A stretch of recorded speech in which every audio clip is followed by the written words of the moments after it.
Mes chers amis, je voudrais vous communiquer un paradoxe de Monseigneur Lefebvre. Vous savez, Monseigneur Lefebvre, c'est très compliqué de pouvoir dire exactement quelles étaient ses positions sur telle ou telle chose, car il y a Monseigneur Lefebvre première manière, deuxième manière, troisième manière, après Écône, avant Écône, etc.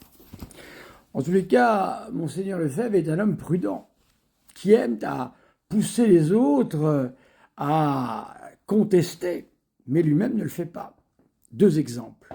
Le premier, je l'ai déjà démontré plusieurs fois, Monseigneur Lefebvre a intégralement signé tous les décrets du Concile Vatican II, sans en oublier un seul. Il a même dit, donc après avoir signé tous les décrets conciliaires du Concile Vatican II, alors qu'il aurait très bien pu mettre au moins des réserves, aucune réserve. Voilà. J'ai déjà publié plusieurs fois les tableaux qui ont été faits par le père de Blinière, qui a fait un travail remarquable, partant à la recherche de la signature de Monseigneur Lefebvre. Et il l'a trouvé sous tous les documents avec son fameux platchette. Je veux maintenant vous lire quelque chose, et puis après je vous donnerai encore un paradoxe de Monseigneur Lefebvre, vous allez voir, c'est très étonnant. Donc, on fonde le Tchetus, Monseigneur Lefebvre y a une part importante, et signe tous les documents, tous les décrets, sans difficulté. Je continue sur Monseigneur Lefebvre. Le concile s'est refermé depuis bientôt 10 ans. Voilà ce qu'écrit Monseigneur Lefebvre. Je vais vous donner la référence. Voyez, moi, je donne des références tout de suite. Monseigneur Marcel Lefebvre, un évêque parle, tome 1, écrit et allocution, aux éditions DMM. C'est à la page 105. Le livre a été édité donc en 1974. Voilà ce qu'il dit. Écoutez bien, c'est du Monseigneur Lefebvre. Les textes du Concile, et particulièrement Gaudium et Spes, et celui sur la liberté religieuse. Aujourd'hui, on nous casse les pieds avec ça.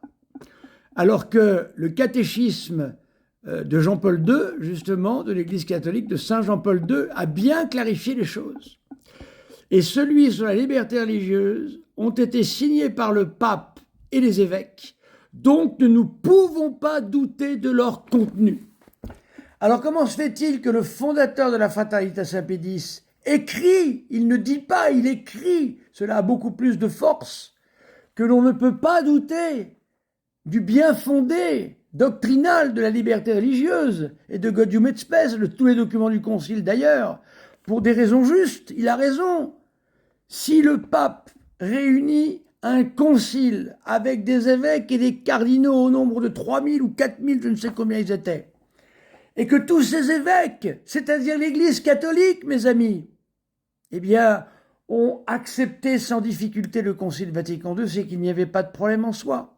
Et moi, aujourd'hui, je le lis, je le relis, je le re-relis, je lis les bêtises de ce site des catholiques de France avec leurs prétendus 202 hérésies, j'en ai débunké 15, ces mensonges et traficotages de leur part, mais je vais continuer, ne vous inquiétez pas. Voilà. Alors que penser de ça? Aujourd'hui, les abbés de Monseigneur Lefebvre et leurs évêques n'arrêtent pas de nous casser la tête avec cette question-là. Et Monseigneur Lefebvre dit que ça ne pose aucun problème, alors il faudrait savoir. Je vais vous donner un deuxième exemple encore. Il y en aurait de nombreux, mes amis, croyez-le. Ceux qui pensent que Monseigneur Lefebvre est une figure immaculée doctrinalement, avec une vue bien claire des choses, ce n'est pas vrai. Lorsqu'il était évêque de Tulle, donc avant Écône, eh bien, il y a eu le fameux bref, voyez-vous, et ça, il y aurait beaucoup à en dire aussi, d'Ottaviani et Biacchi, voilà, parce qu'il faut savoir que le cardinal Ottaviani était un grand ami de Paul VI, et il se communiquait sans problème des résultats, des examens à faire sur tel ou tel texte, il n'y avait aucune difficulté entre eux. Et Paul VI avait une très grande confiance en lui.